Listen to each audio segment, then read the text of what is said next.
উপদেষ্টা এবং সমন্বয়কারী সবকটার বিচার বাংলা মাটিতে হবে। আজকেও তুমি জানো মতলবে আমাদের মোফাজ্জল হোসেন মায়ের বাড়িতে আগুন এইগুলি সে করে বেড়াচ্ছে এবং সমস্ত এই ইচ্ছা মতো আমরা তোমাদের যে দেশে আছো সেই দেশে ডেনমার্ক আওয়ামী লীগের সবাই এখানে আছি আপা, ডেনমার্ক আওয়ামী লীগের সবাই আছি।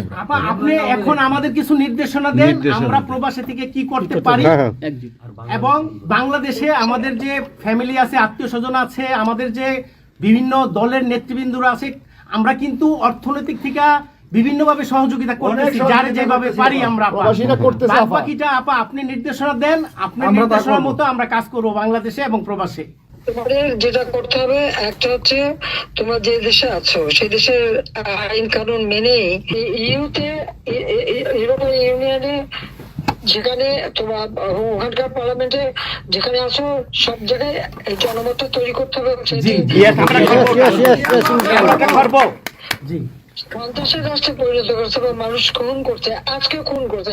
কাজে তোমরা এই বিষয়গুলি তোলো আর আত্মীয় স্বজন বন্ধু বান্ধব পরিচিত যারা আছে খুবই কষ্ট আছে তাদেরকে সাহায্য করো। মামলা দিয়ে দিয়ে আমাদের নেতা কর্মীদের চরম হয়রানি করে যাচ্ছে, তাদেরকে সহযোগিতা করা, এই যে আইনজীবী ঠিক করা এবং আন্তর্জাতিক ভাবে কিভাবে মানে এদেরকে সব জনমত সরকার যে অপকর্মগুলি করছে সেগুলি তুলে ধরা, এই কাজগুলি তোমাদের আমরা করবো।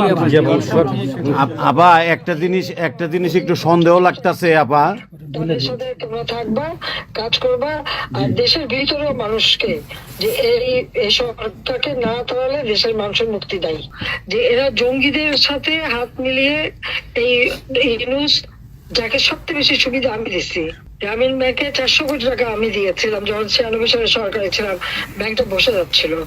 আমাদের অপরাধটা কি ছিল? কারণ ইউনুসের কথায় তারা এই হত্যাকাণ্ড চালিয়েছে এবং সেটা তারা বলছে।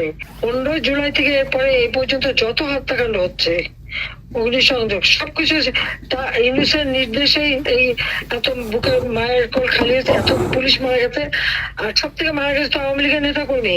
শুধুমাত্র ক্ষমতার লোভে এই লোকটা এইভাবে তার ম্যাটিকুলাসলি ডিজাইন করা অর্থাৎ সুপরিকল্পিত একটা প্ল্যান করে এই হত্যাকাণ্ড ঘটিয়ে সে সংবিধান লঙ্ঘন করে অবৈধভাবে ক্ষমতায় বসে আছে।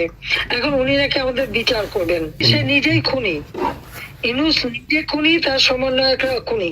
শেয়ার মার্কেটের টাকা উধাও, ব্যাংকে টাকা নাই, ব্যাংকের টাকা উধাও, গেল কোথায়? ইউনুস তার কোনো সাংবিধানিক ভিত্তি নাই, সে অসাংবিধানিক ভাবে অবৈধভাবে ক্ষমতা দখল করছে। ইনশাল্লাহ তার বিচার ওই সংবিধান মোতাবেকই হবে এবং তার ওই চালা চামুন্ডার যে করার সাথে আছে আর উপদেষ্টা এবং সমন্বয়কারী সবকটার বিচার বাংলা মাটিতে হবে। প্লিজ প্লিজ আপা বলেন আপা। আমি যে কথাগুলি বলি রাখো, তোমরা রেকর্ড করে রাখো, তোমার প্রচার করো, আমার আপত্তি নেই।